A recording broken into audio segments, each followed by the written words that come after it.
लिए तबलीगी जमात का वो जलसा दिखाएंगे जिसमें 3 लाख से ज्यादा लोग शामिल हुए और अब इन तस्वीरों की हर तरफ चर्चा हो रही है। चर्चा का कारण यह है कि लाखों लोगों के शामिल होने के बावजूद इस जलसे का आयोजन शांतिपूर्ण और व्यवस्थित तरीके से हुआ। इसमें भाईचारे की मिसाल पेश की। पर इकराम करना ये खत्म होता जा रहा है। हमें चाहिए अपने वतनी भाइयों का इंतहा इकराम करना। इसलिए इस्लाम तो साफ कहता है कि इस्लाम इकराम का हुक्म देता है। और ये जलसा हरियाणा के उसी मेवात में हुआ जहां आज से 99 साल पहले इस इस्लामिक संगठन की नींव रखी गई। अल्लाहुम्मा इन्ना नसअलुका ईमानन ला यरतद व नईमन ला यनफद व मुराफक़त नबियना मुहम्मद सल्लल्लाहु अलैहि वसल्लम। अल्लाहुम्मा इन्ना नसअलुका ईमान। अगर आप इन तस्वीरों को ध्यान से देखेंगे तो आपको दूर दूर तक सिर्फ लोगों का सैलाब नजर आएगा। 3 दिनों तक चलने वाले इस जलसे में अलग अलग शहरों और राज्यों से मुस्लिम समुदाय के कई समूह शामिल हुए और इसमें तबलीगी जमात के अमीर हजरत मौलाना साद भी पहुंचे।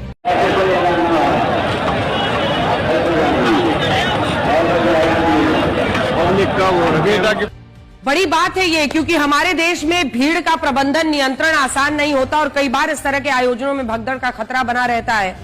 लेकिन तबलीगी जमात के इस जलसे में न सिर्फ 3 लाख लोगों की भीड़ आई, बल्कि इस आयोजन में हिंदू मुस्लिम एकता की मिसाल भी आज। और इसके लिए इस जलसे में एक टी स्टॉल लगाया गया जिसका नाम था मोहब्बत की चाय। ये स्टॉल जिस फाउंडेशन ने लगाया उसका नाम है अखिल भारतीय पिछड़ा और अल्पसंख्यक समुदाय कर्मचारी महासंघ। इसकी स्थापना दिवंगत नेता काशीराम और अन्य नेताओं ने की थी और अब इसी संगठन ने तबलीगी जमात के मुसलमानों को एक स्टॉल लगाकर मोहब्बत की चाय पिलाई। जबकि राजेश गर्ग नाम के एक स्थानीय व्यापारी ने वेज बिरयानी का एक स्टॉल लगाया और इस स्टॉल के जरिए हिंदू मुस्लिम एकता की मिसाल पेश की।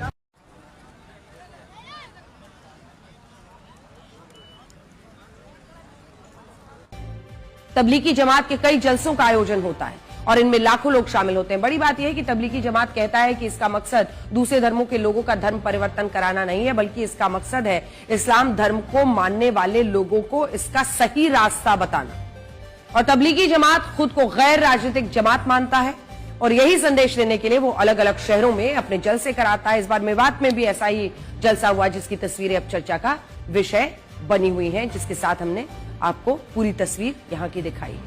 अल्लाह मुझको इबादत फरमा दे। अल्लाह अगर ये उम्मत कुफ्र पर रही और जहन्नम में डाल दी गई, अल्लाह तेरा इसमें कोई नफा नहीं। अल्लाह उम्मत का हमेशा का नुकसान है, तो अपने करम से अपने मदद से उम्मत से अपने